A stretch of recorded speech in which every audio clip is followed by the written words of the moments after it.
and welcome. So if you're a Nissan owner and you've just been greeted by that lovely check engine light, you are definitely in the right place. Today, we're going to break down one of the most common trouble codes out there, P0133.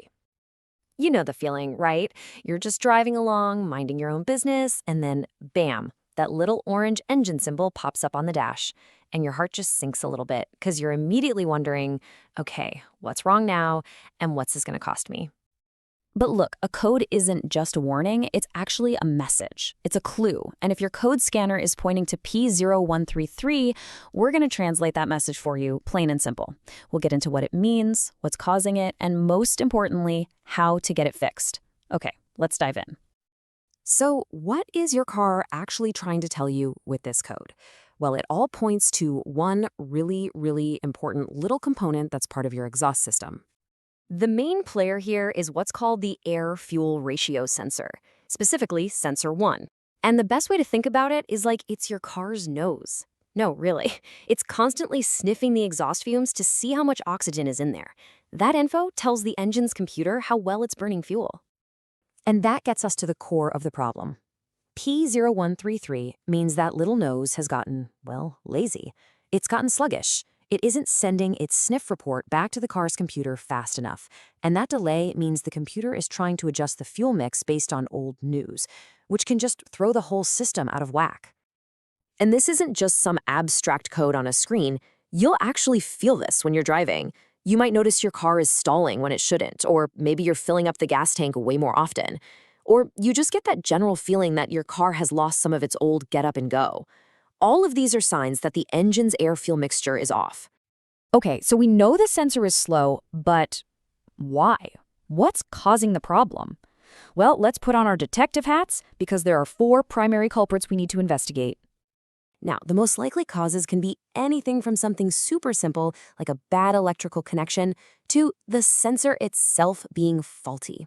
It could also be its internal heater, or even a problem with your fuel pressure. Each one of these could be the reason that sensor is so slow, which gives us a really clear roadmap for our diagnosis. Now, just so you know, while those 4 are the heavy hitters, they aren't the only possibilities. The issue could also be coming from things like an exhaust leak, or maybe another sensor that's gone bad. It's just good to keep these in the back of your mind in case the main suspects all check out. All right, enough theory, let's get practical. How does a professional mechanic actually figure this out? It's not magic, it's just a logical, step-by-step process. And the real key here, the secret sauce, is the order you do things in. You always start with the simplest and cheapest possible fix first.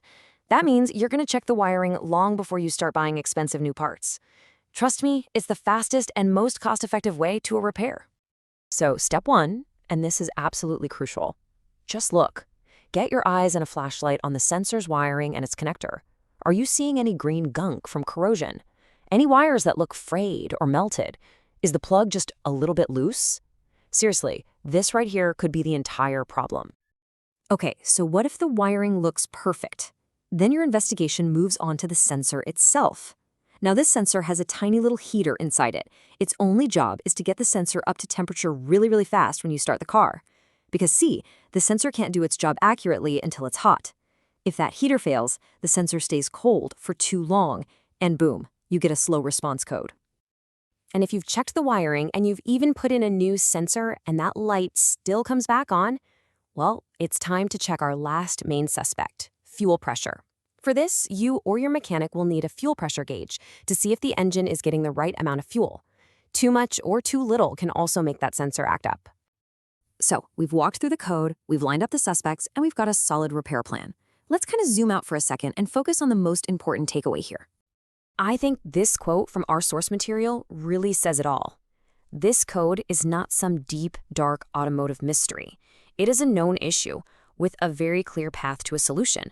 And having the right knowledge, that's the key. That's what gives you the power to get your car running right again. So here it is, the main takeaway. Do not be intimidated by that check engine light. Don't let the code P0133 freak you out. By following a logical sequence, check the simple stuff first, like wiring, then the sensor, then the fuel pressure, this thing that seems really complex becomes a totally manageable fix. And that just leaves us with one last question. Whether you're a DIYer who's about to grab some tools, or you're now just better prepared to have a smart conversation with your mechanic, you have a plan. The road to clearing that code and getting your car back to normal starts right now.